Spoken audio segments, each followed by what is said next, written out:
Estamos a escaso unos 40 segundos de iniciar con la primera presentación de nuestra compañera Mildred, que es la primera alumna inscrita en el cuarto semestre. Entonces, para que vayamos ya tomando nuestros lugares para dar inicio al seminario. Esperamos unos segunditos más y ya para proceder con la presentación de Mildred.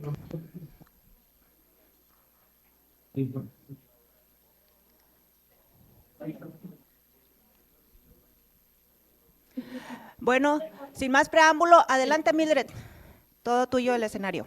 Hola, ¿me escuchan bien? Hola, hola. Escucha, sí se escucha, adelante. Ok. Bueno, pues voy a comenzar.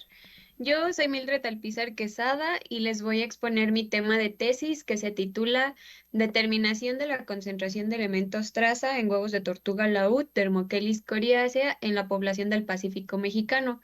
Mis directores de tesis son el doctor Alan Alfredo Zavala Norzagaray y el doctor Javier Velasco García. Como parte de mi comité está la doctora María Nancy Herrera Moreno, el doctor César Paul Ley Quiñones y el maestro en ciencias Jorge Arturo Juárez Herón. La tortuga laúd Thermochelis coriacea es la tortuga más grande de todas las tortugas marinas, ya que alcanza una talla de hasta 2 metros de longitud. Sin embargo, las hembras del Pacífico mexicano miden en promedio 143,8 centímetros y pueden pesar hasta 500 kilogramos. Cuando son crías, miden en promedio 5,4 centímetros de LCC y pesan en promedio 40,1 gramos. Son de coloración negro moteado de blanco, no tienen escudos, por el contrario tienen 7 quillas a lo largo de su caparazón, mismo que es blando. Esta especie se alimenta principalmente de organismos gelatinosos como tenóforos, tunicados y nidarios. La anidación en el Océano Pacífico Oriental, que a partir de ahora me voy a referir a este como el Opo, comienza en octubre y finaliza en abril aproximadamente. Además, en nuestro país están catalogadas las playas de acuerdo a su prioridad, basándose en su densidad de anidación. Como prioridad 1 está Mexiquillo en Michoacán, Tierra Colorada en Guerrero, Cahuitán y Barra de la Cruz en Oaxaca. Cada hembra puede desovar en promedio 6 veces por temporada con un intervalo de 9 a 10 días entre cada anidación. Durante la temporada llegan a anidar hembras neófitas, que son hembras nuevas anidantes que no han sido registradas en temporadas anteriores, o hembras remigrantes, que son hembras que ya han anidado en temporadas anteriores y además fueron identificadas. Cada anidación puede contener en promedio 62 huevos fértiles, mismos que son del tamaño de una bola de billar, acompañados de huevos infértiles, que son de menor tamaño y solo contienen albumen dentro de ellos. El periodo de incubación en esta especie dura aproximadamente 60 días y la tortuga laúd tiene el menor de los porcentajes de eclosión, entre un 50 a 60%. La población del Opo concentra sus anidaciones principalmente en México, Costa Rica y Nicaragua, y sus zonas de alimentación se encuentran en el Golfo de California, Perú y Chile. Como todas las especies de tortugas marinas, la tortuga laúd también se encuentra en riesgo. En la lista roja está catalogada como en peligro crítico y a nivel nacional como en peligro de extinción por la Semarnat. Esto debido al declive poblacional que presentó en los noventas, donde desde entonces sus números no se han recuperado. Esto debido a las amenazas que presenta como pesca incidental, consumo de carne, huevos y derivados, desarrollo costero, patógenos y contaminación que puede ser lumínica por desechos sólidos o químicos.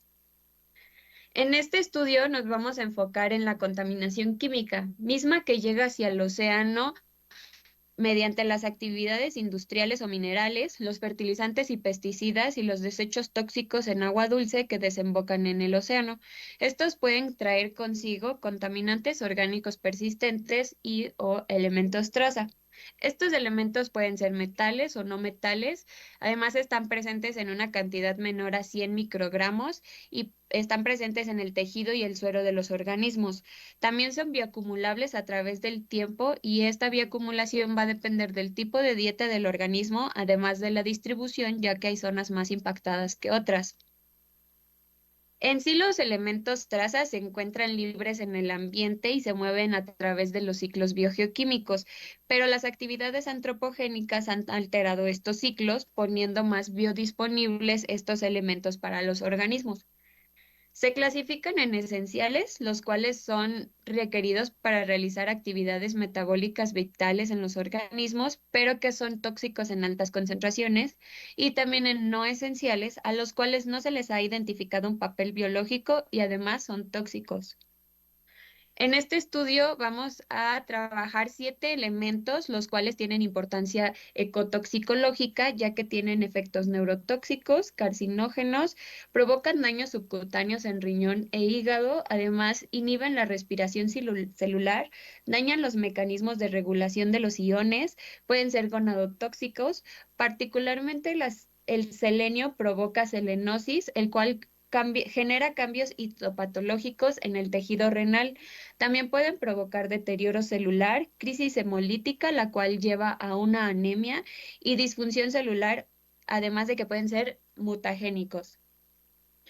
En cuanto a los estudios, se han realizado en las presas, en los organismos gelatinosos, donde estos estudios han revelado que tienen la capacidad de absorción de estos elementos del ambiente y los ponen un papel importante en la bioconcentración de estos en la cadena alimenticia. En los géneros que se han estudiado está Pirosoma y Aurelia, que forman parte de la dieta de esta especie.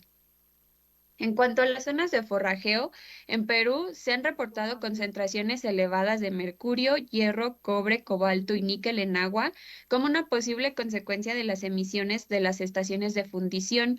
Además, reportaron concentraciones elevadas de mercurio y plomo en 2 especies de tiburones de importancia comercial.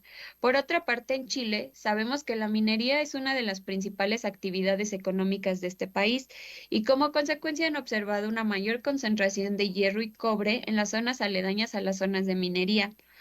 También se realizó un estudio de juveniles en tortuga verde, donde han reportado las mayores concentraciones de cobre y plomo en esta especie. Hablando del Pacífico mexicano, se han realizado estudios en tortuga golfina, caguama, prieta y laúd en las costas, bueno, en el Golfo de California, en las costas de Sinaloa y Baja California Sur, así como en Michoacán y Oaxaca, donde lo relevante es las concentraciones de cadmio, mercurio, zinc y selenio, además de arsénico que han reportado. En cuanto a la tortuga laúd, alrededor del mundo han realizado estudios tomando muestras de diversos tejidos en todos los estadios de vida de esta especie, pero la mayoría son para el Atlántico.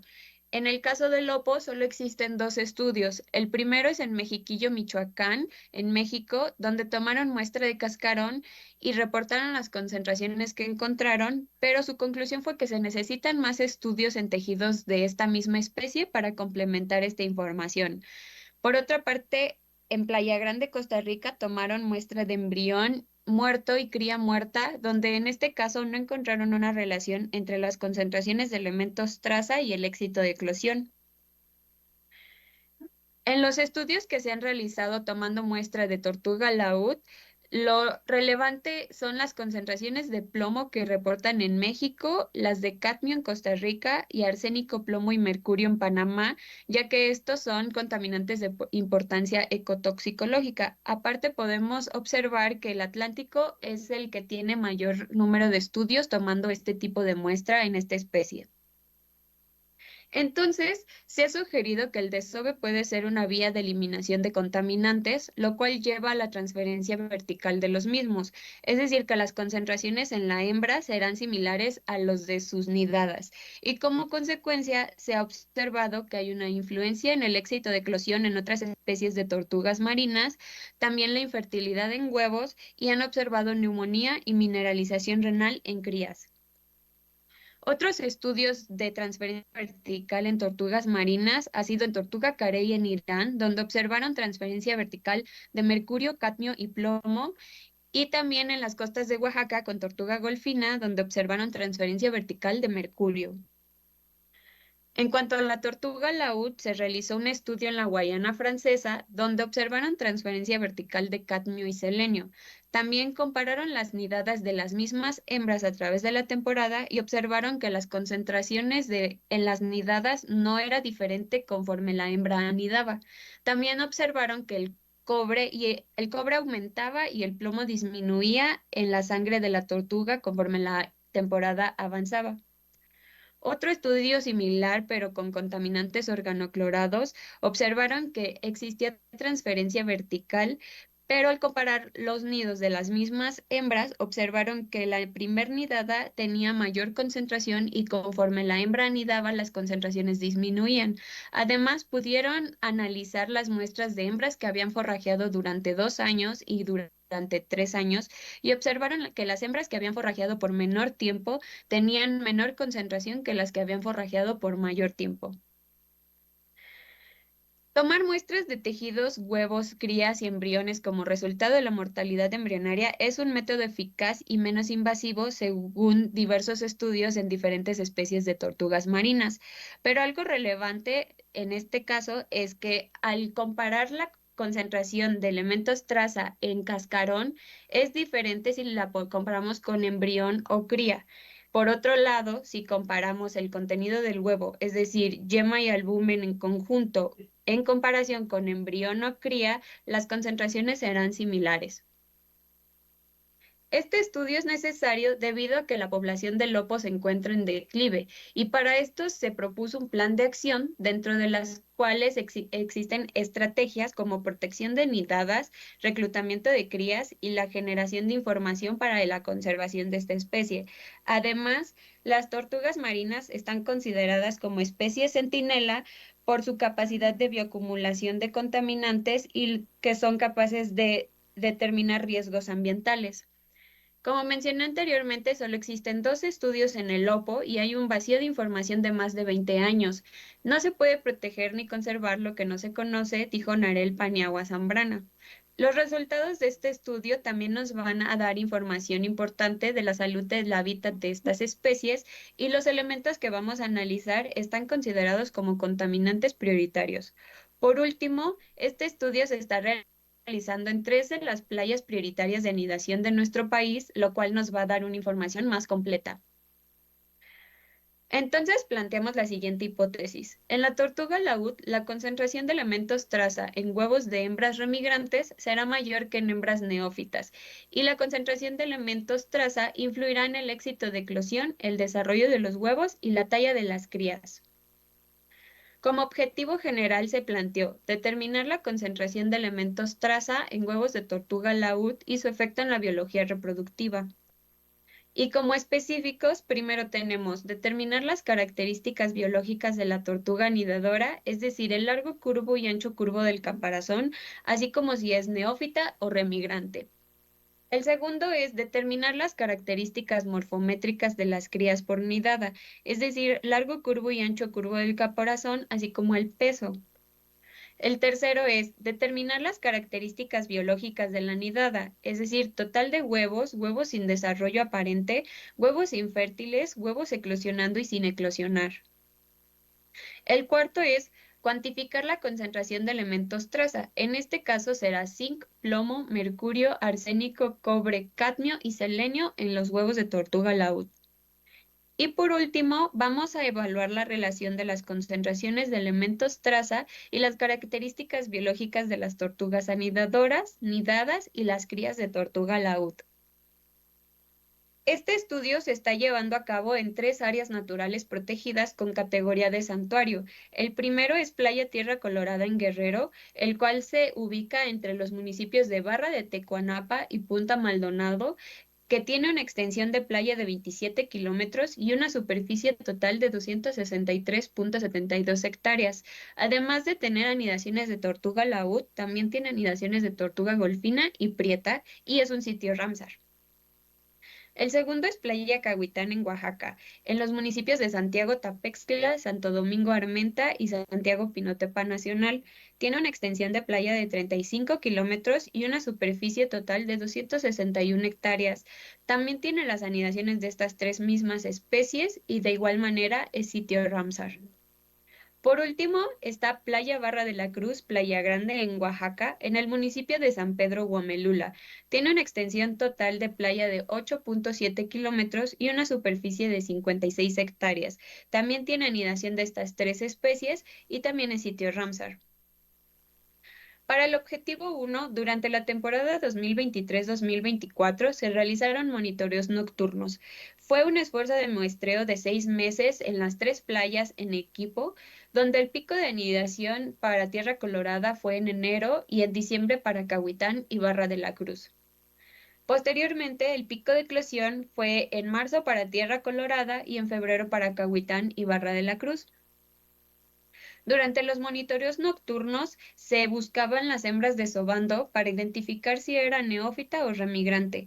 Esto mediante la lectura de PIT-TAG, que es un microchip que se le inyecta a los organismos y solo es detectable con un escáner especial, por lo que se tiene que escanear toda la tortuga. En caso de que no presente lectura de PIT-TAG, podemos asumir que es una hembra neófita. Sin embargo, para confirmar, tenemos que verificar las aletas traseras en búsqueda de marca metálica o cicatriz de marca. En caso de que presente un pit tag o una placa o cicatriz de placa metálica, la consideramos una remigrante y podemos conocer de qué playa y qué temporada es checando la base de datos general. En caso de que fuera neófita, se le coloca el pit tag en el hombro derecho de la tortuga y una placa metálica en la aleta trasera izquierda. Si una remigrante necesita repuesto de placa o le hace falta un pit tag, se le coloca. Todo este procedimiento es mientras la hembra está anidando. También se midió el largo curvo del caparazón y el ancho curvo del caparazón mediante la metodología de Bolten en el 2000.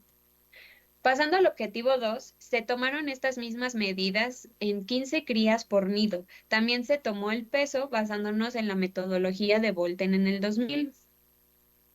Pasado el periodo de incubación y después de las tres primeras emergencias de las crías a la superficie, se realizaron las exhumaciones, donde categorizamos el contenido de la nidada y lo que podríamos encontrar son cascarones rotos, crías dentro del nido, crías eclosionadas, huevos sin desarrollo aparente, huevos falsos y embriones.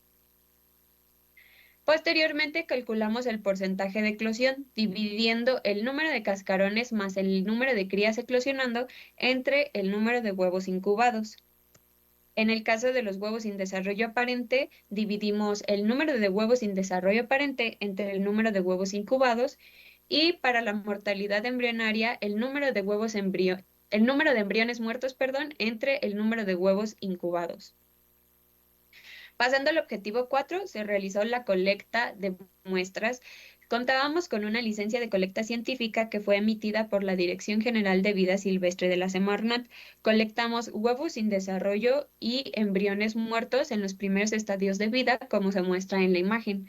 Estas fueron almacenadas en bolsas Ziploc, etiquetadas con la placa de la hembra, la fecha de colecta y el estadio de la muestra. Estas muestras fueron refrigeradas hasta su posterior análisis en laboratorio. Pasando a la parte del laboratorio, se homogenizaron cada muestra para pesar 1 gramo en tubos Avilex digestivos y se realizó la digestión de las muestras con ácido nítrico y ácido clorhídrico en una proporción de 3.5 a 3 y posteriormente se sometieron a 230 grados Celsius por 2 horas. Por último, aforamos a 20 mililitros con agua desionizada para posteriormente leer la concentración de elementos traza en un espectrofotómetro de absorción atómica. Contamos con controles de calidad como materiales de referencia del NIST Canadá y doble muestra fortificada con estándares de referencia de la marca Perkin-Elmer.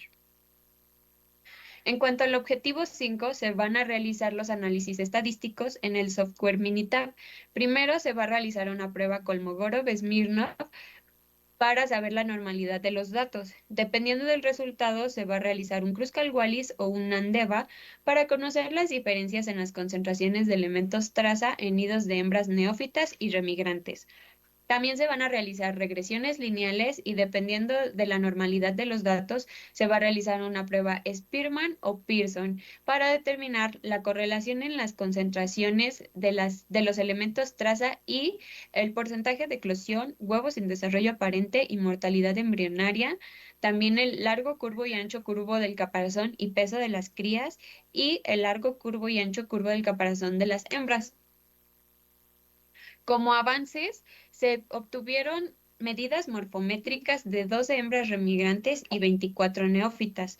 Al comparar el largo curvo del caparazón entre la identidad de las hembras, no encontramos diferencias significativas. El promedio total del LCC para las hembras fue de 142.4 centímetros en un intervalo desde 138.1 a 152. Esta medida es cercana a la que reporta Sarti y colaboradores en 2007, quienes estudiaron las mismas playas que yo. Sin embargo, ellos reportan valores extremos del intervalo a los que yo reporto. Esto puede deberse a que ellos analizaron más de 5.000 hembras, mientras que yo solo me baso en 38 individuos. Además, nuestro promedio reportado es aproximadamente 5 centímetros menor al que reporta Price y colaboradores en 2004 en las costas de Costa Rica. Esta variación puede deberse a las condiciones ambientales y la disponibilidad de recursos de las poblaciones que estudiamos los autores y yo. Al analizar las medidas individuales de las hembras evaluadas, observamos que la hembra más grande fue una hembra neófita que midió 152 de largo curvo de caparazón, mientras que la más pequeña evaluada también fue una hembra neófita con 138.1 centímetros de LSC. En cuanto a las remigrantes, la más longeva anidó en 2014-2015, donde actualmente tiene un LSC de 148 centímetros. Sin embargo, a pesar de ser la más longeva, no es la más grande de las remigrantes, sino que una que anidó en el 2020-2021, que actualmente mide 150.5 centímetros de LSC, y la hembra remigrante más pequeña midió 138.5 centímetros y también anidó en 2020-2021. Entonces, estos resultados sugieren que la edad no está directamente relacionada con el tamaño.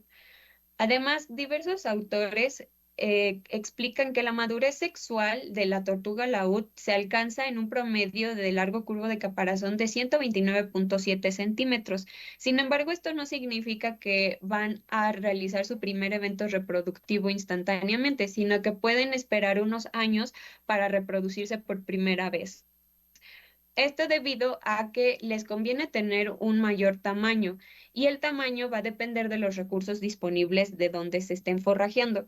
Un mayor tamaño les da la seguridad de tener mayores reservas energéticas para sostener el esfuerzo fisiológico que conlleva una temporada de anidación. Por otra parte, comparando el ancho curvo del caparazón, no se observaron diferencias significativas entre la identidad de las hembras. El promedio fue de 100.82 centímetros en un intervalo de 88.80 a 110 centímetros. Esta medida arroja información de su estado de nutrición, además de que se ha reportado que hembras más anchas tienen mayor capacidad ovárica y que también las hembras que tienen un mayor intervalo de remigración son hembras que llegan más grandes a anidar. Price y colaboradores reportan un ancho curvo de caparazón de 105.1 centímetros. Igualmente, aquí reportamos 5 centímetros menos en nuestro promedio en comparado con las hembras de Costa Rica.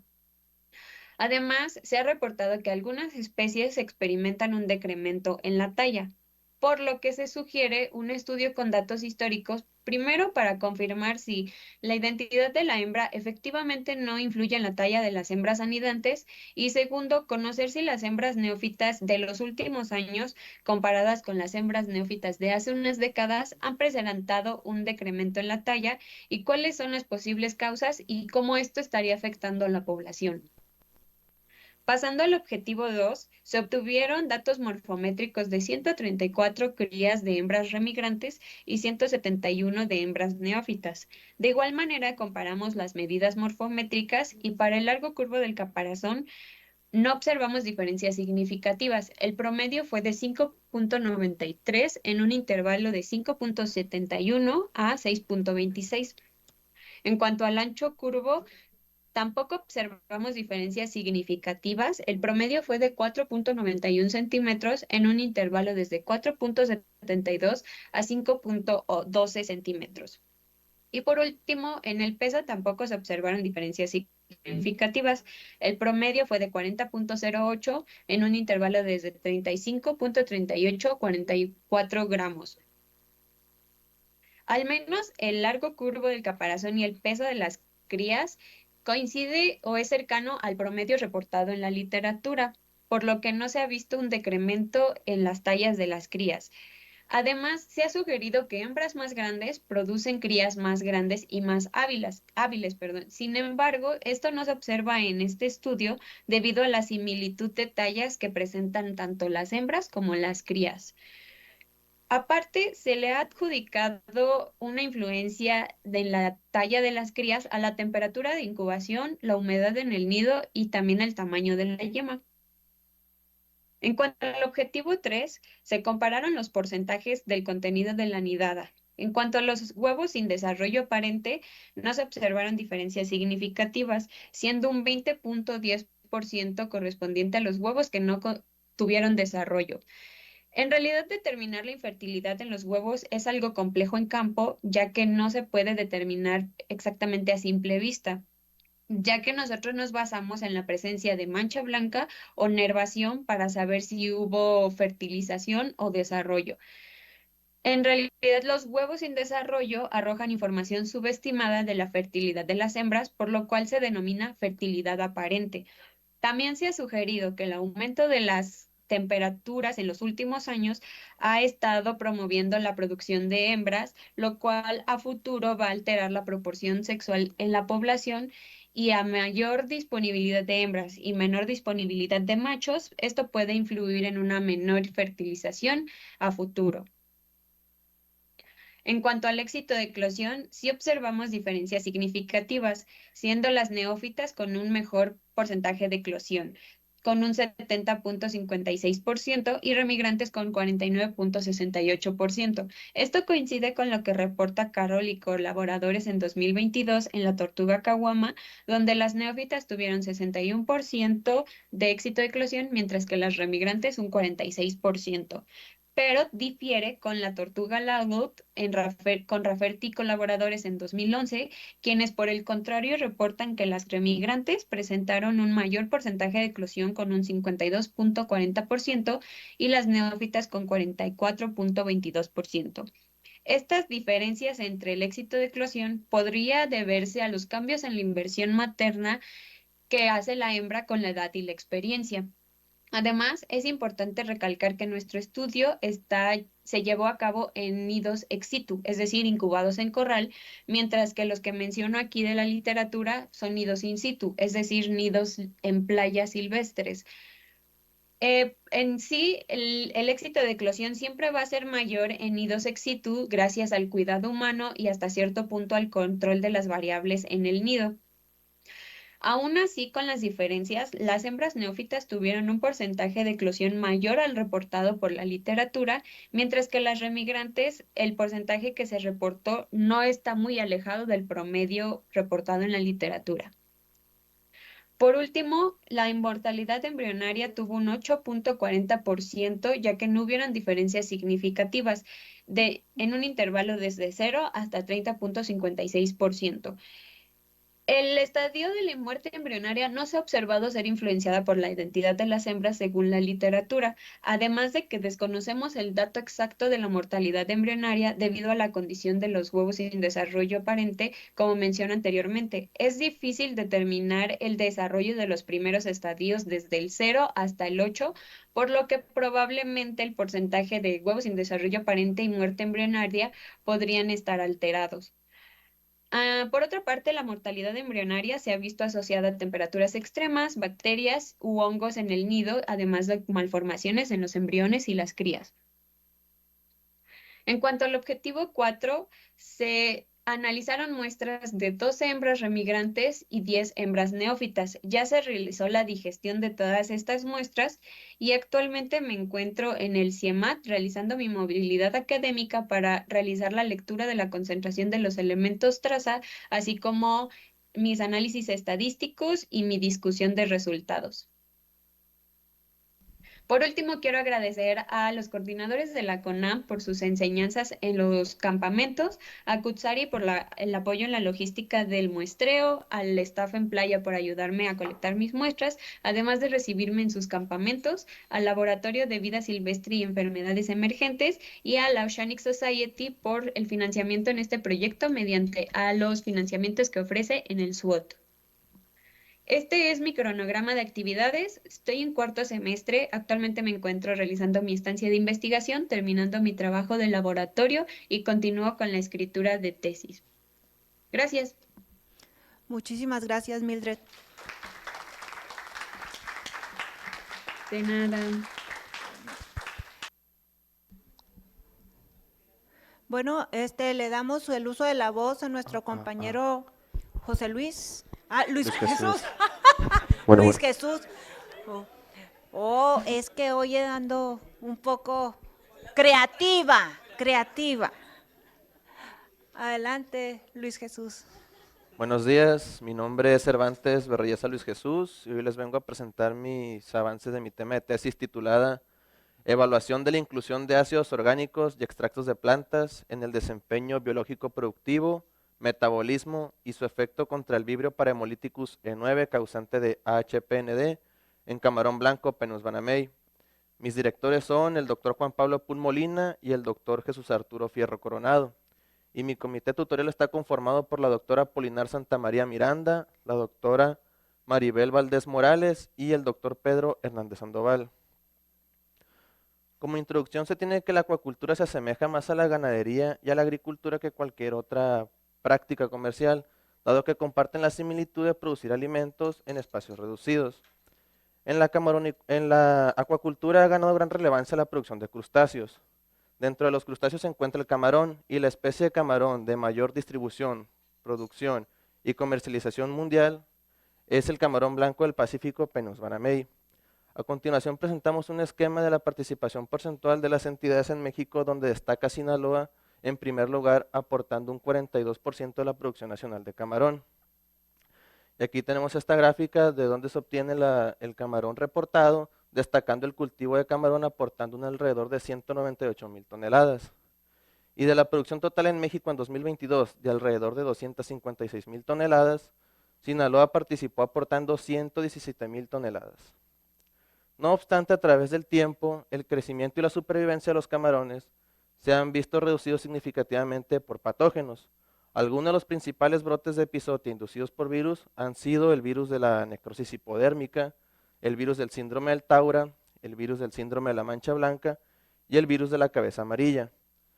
Todos estos brotes han producido pérdidas de alrededor de 15 billones de dólares, de las cuales el 80% de estas pérdidas se le ha atribuido al continente asiático.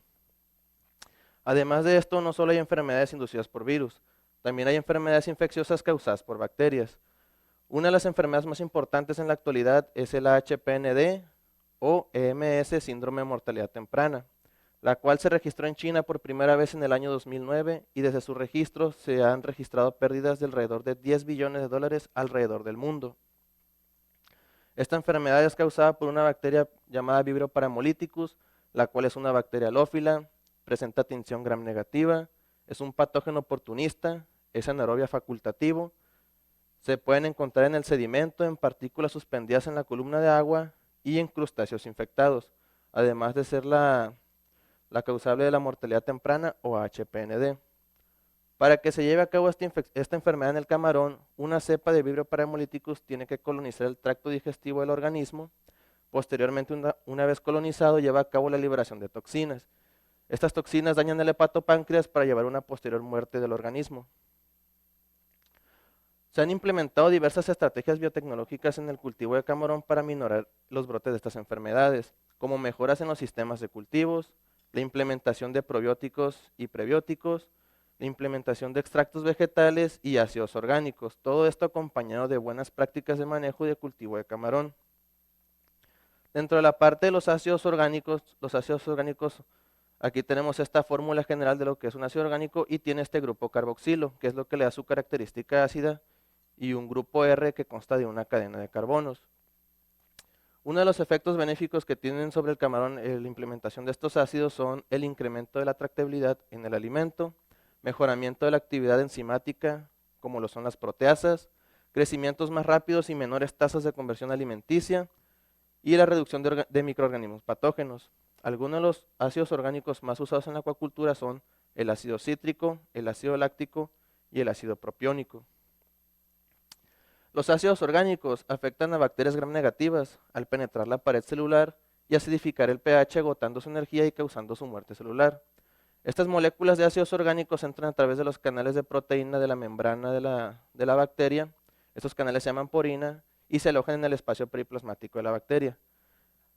Aquí se acumulan y liberan su grupo ion de hidrógeno, lo cual acidifica el espacio de la bacteria y la bacteria trata de regular su pH y al no lograrlo agota su energía y lleva a cabo su muerte.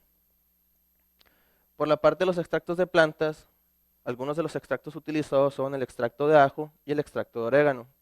Estos contienen compuestos bioactivos que incluyen componentes organosulfurados, fenólicos y flavonoides.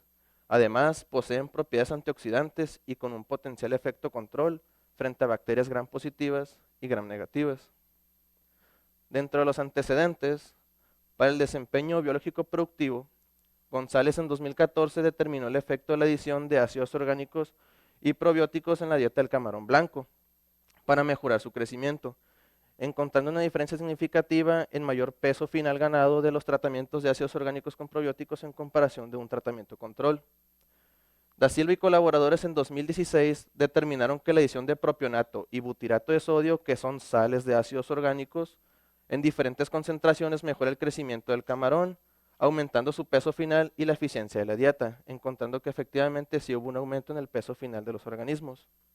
Y tú y colaboradores en 2023 investigaron el impacto del ajo en el crecimiento y la supervivencia de los camarones, donde la adición del 1% y 1.5% de este aditivo resultó en mejoras notables en comparación con concentraciones más bajas o la ausencia de estos aditivos. Para la parte del efecto antibacteriano, Adams y Bupati en 2013 demostraron que el ácido fórmico inhibe el crecimiento de 5 especies de vibrio, sugiriendo así su uso en la alimentación de camarones para controlar brotes en la acuacultura.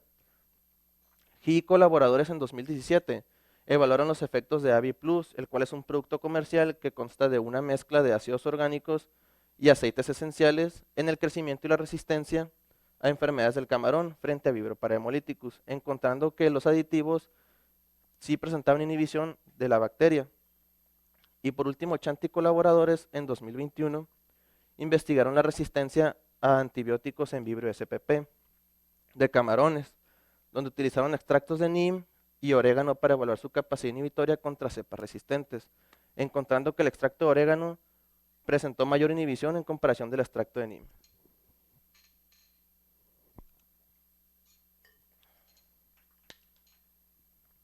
Todo esto lleva a cabo la siguiente hipótesis, que nos dice que el uso de ácidos orgánicos puede mejorar el estado de salud y por lo tanto el crecimiento y la supervivencia del camarón Penaeus banamei.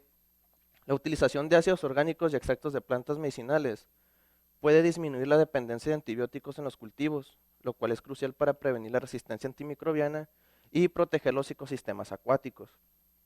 Además de esto, los resultados impactarían positivamente en la productividad y sostenibilidad de la camaronicultura en diversas regiones, incluyendo el noroeste de México. Como hipótesis, se tiene que la inclusión de ácidos orgánicos y extracto de ajo y orégano en la dieta del camarón blanco mejora el desempeño biológico productivo y el metabolismo. Además, poseen un efecto inhibidor de la actividad y el desarrollo de la bacteria Vibrio parahemolyticus E9, causante de la enfermedad de AHPND.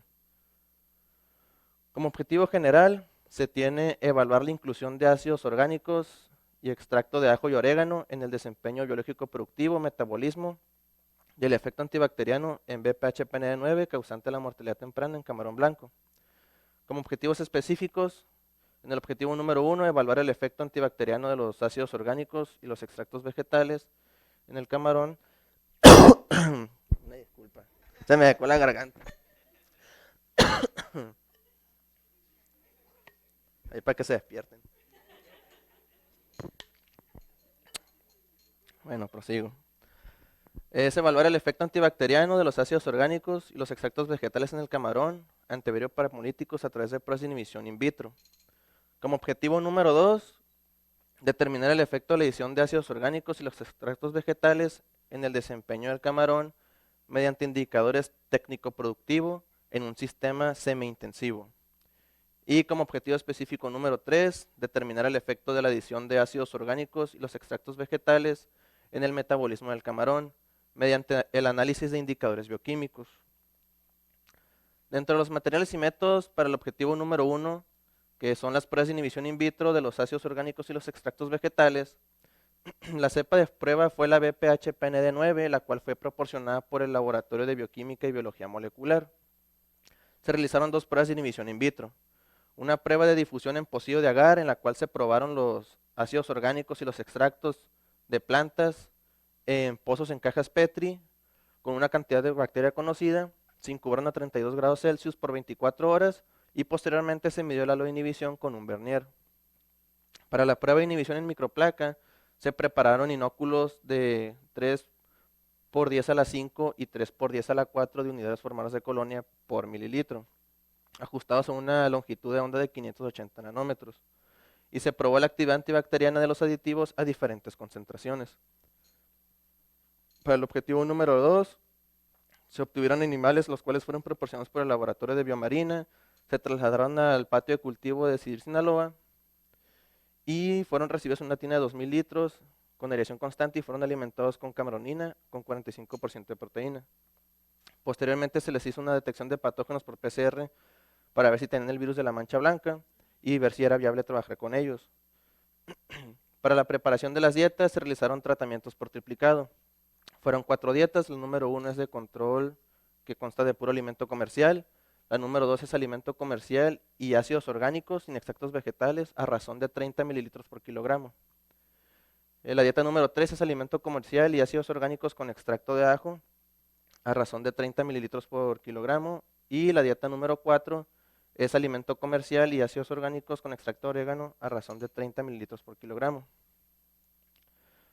Para el diseño experimental del cultivo, se llevó a cabo en el patio de cultivo de Sidir, Sinaloa, con 0 recambios de agua el primer mes, se recuperaron niveles perdidos por evaporación y sifoneo, y se hicieron recambios del 10% semanal. Para la densidad de siembra, se sembraron 60 organismos por metro cúbico de aproximadamente 0.2 gramos en tinas de 1 metro cúbico. La salinidad con la que se trabajó fue de 35 partes de sal y el experimento tuvo una duración de 100 días con alimentación de 3 veces al día. El diseño fue llevado a cabo de la siguiente manera. Se acomodaron las tinas al azar, donde la tina 1, 3 y 12 fueron el tratamiento de ácidos orgánicos. La tina 2, 4 y 7 de ácidos orgánicos con extracto de ajo. La tina 8, 9 y 11, ácidos orgánicos con extracto de orégano. Y las tinas 5, 8 y 10 de alimento comercial utilizado como control. Para la medición de variables, los nutrientes en el agua se midieron con un fotómetro ISI 9500, las variables físico-químicas con un pH-meter de HANA, el oxígeno disuelto con un oxímetro ISI 55 y la salinidad con un refractómetro HANA HAI 96800. Para las variables técnico-productivo de desempeño biológico se implementaron las siguientes fórmulas: de talla final promedio, tasa de crecimiento específico, crecimiento semanal, supervivencia, el factor de conversión alimenticia, la biomasa en gramos por metro cuadrado y la biomasa de kilogramos por hectárea. Y para el objetivo número 3 en las variables metabólicas, con una jeringa de 1 mililitro previamente impregnada con oxalato de potasio al 5% como anticoagulante, se extrajeron alrededor de 200 microlitros de hemolinfa del seno ventral de los organismos. Posteriormente, la hemolinfa obtenida fue centrifugada a 800 fuerzas G por 4 minutos a 4 grados Celsius para separar el paquete celular del plasma.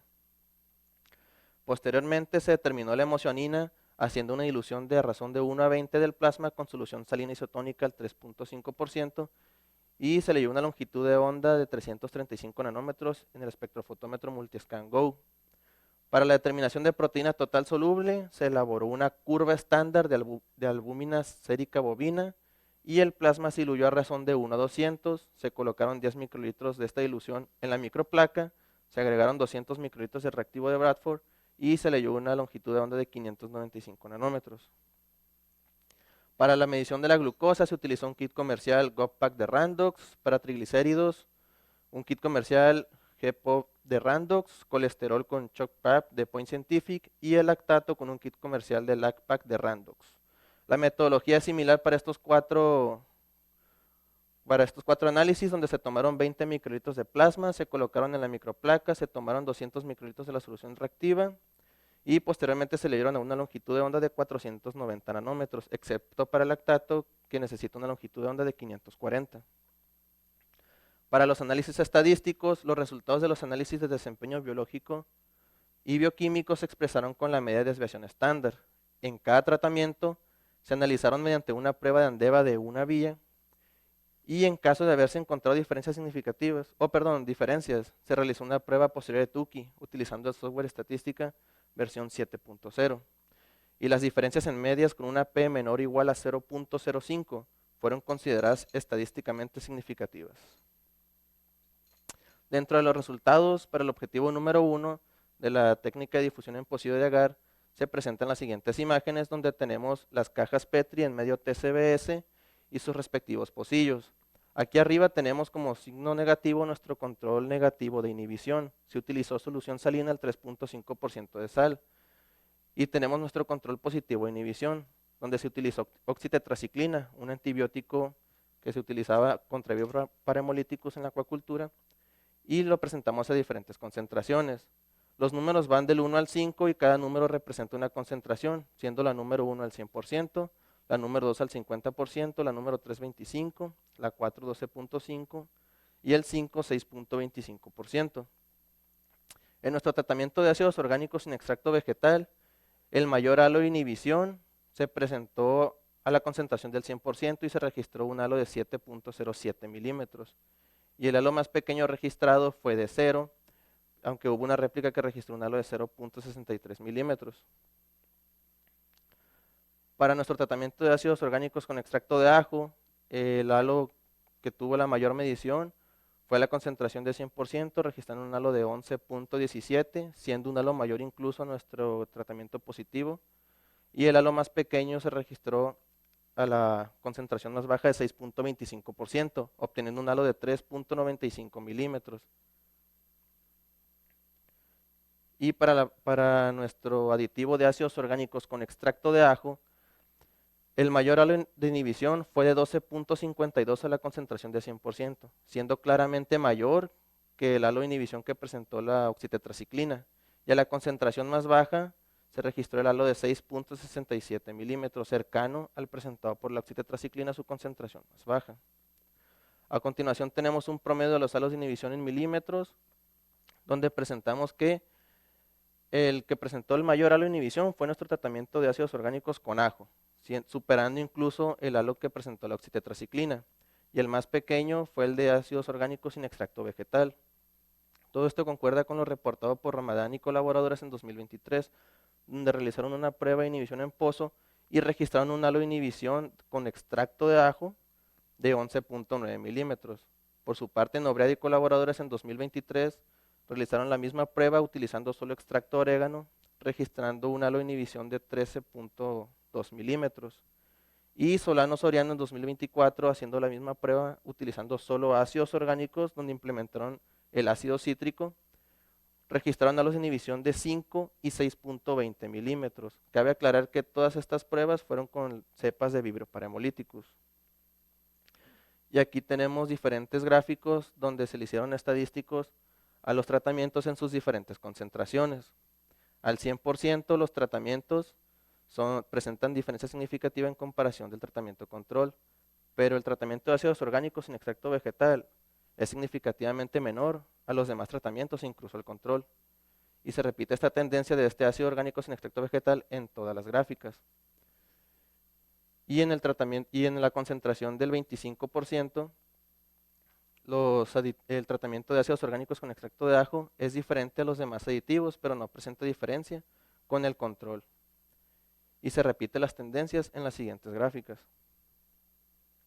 Para los resultados de la prueba de inhibición en microplaca, esta línea que se presenta aquí es nuestro control negativo de inhibición, que se utilizó igual solución salina. Y las lecturas registradas representan el crecimiento que esta bacteria presentó en la prueba de inhibición durante 24 horas, alcanzando así su fase estacionaria alrededor de la hora 15 o 16.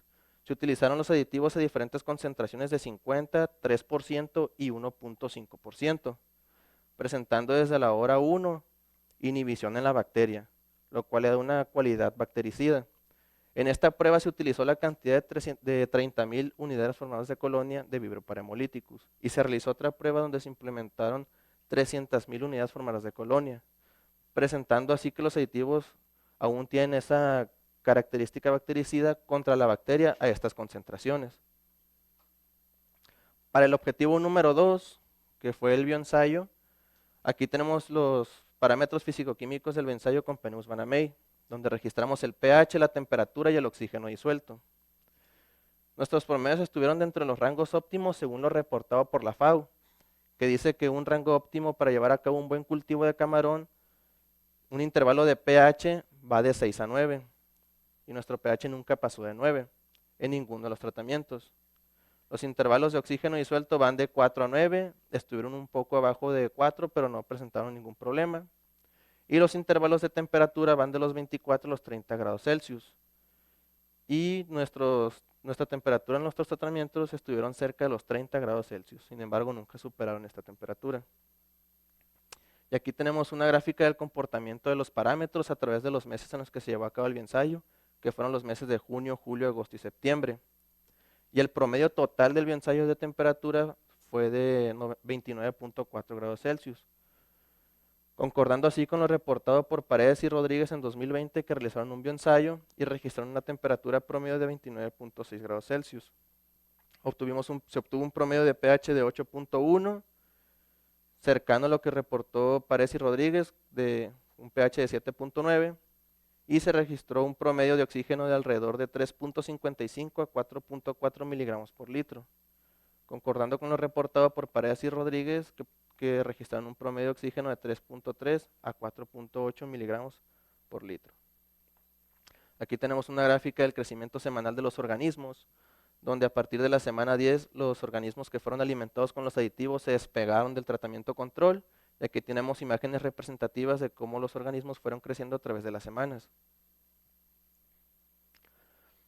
Para las gráficas de peso final y supervivencia de los organismos, aquí se tiene la gráfica de peso final, donde el que registró mayor peso fue el tratamiento de ácidos orgánicos con extracto de ajo, presentando diferencia significativa en comparación del tratamiento control. Y para la supervivencia no se presentó diferencia significativa. Todo esto concuerda con lo reportado por tú y colaboradores en 2023, donde ellos reportaron que con la adición de un 1.5% de ajo, alcanzaron un peso final de organismos de 10.28 gramos. Nobread y colaboradores en 2023, con la implementación de 0.6% de aceite de orégano, alcanzaron un peso corporal final de 11.3 gramos en los organismos. Y González en 2014, con la adición de 4% de ácidos orgánicos, alcanzaron un peso final de 13.54 gramos. Todos estos pesos fueron mayores en comparación de los tratamientos controles que utilizaron. Y por la parte de supervivencia, Iperti y Alberto en 2021 registraron una supervivencia de alrededor de 77.66% en organismos que fueron alimentados con puros ácidos orgánicos, en comparación de un 70.95% que registraron para un tratamiento control. Para la parte de factor de conversión alimenticia, los aditivos presentaron menor tasa de conversión alimenticia en comparación del tratamiento control, a pesar de que no hubo diferencias significativas. Y en la tasa de crecimiento específica, el que fue mayor fue el de ácidos orgánicos con extracto de ajo, sin embargo no presentaron diferencias significativas con el control. Y este FCA concuerda con lo que reportó Choudhury y colaboradores en 2021, donde obtuvieron un FCA de organismos alimentados con puros ácidos orgánicos de 1.56 y una tasa de crecimiento específica de 5.8. Para la parte de crecimiento semanal, ácidos orgánicos con extracto de ajo presentó mayor crecimiento semanal, sin embargo no se presentaron diferencias significativas. Igual para la parte de biomasa por metro cuadrado y la biomasa por hectárea en kilogramos. Para el objetivo número 3, los análisis de indicadores bioquímicos, en la parte de las proteínas totales no se presentó diferencia significativa, aunque tuvo más proteína de los ácidos orgánicos con extracto de ajo. Y para la parte de la hemocianina, el ácido orgánico con extracto de ajo presentó la mayor cantidad de hemocianina y presentó una diferencia significativa en comparación del tratamiento control. Para la parte del lactato, todos los aditivos presentaron diferencia significativa en comparación del tratamiento control y el más bajo fue el del tratamiento de ácidos orgánicos con extracto de ajo. Y para la parte de glucosa, los aditivos tuvieron menos glucosa que el tratamiento control, sin embargo no se presentó diferencia significativa. Todo esto llevó a cabo las siguientes conclusiones del trabajo, donde se evidenció que la combinación de ácidos orgánicos y extractos vegetales puede contribuir a la inhibición del crecimiento de Vibrio parahemolíticus, el cual es un patógeno relevante para la acuacultura. Además, la adición de ácidos orgánicos combinados con extracto de ajo y orégano mejoran el crecimiento y la eficiencia alimenticia del camarón blanco. En particular el extracto de ajo, que mostró un impacto positivo en la tasa de crecimiento específica y en la conversión alimenticia.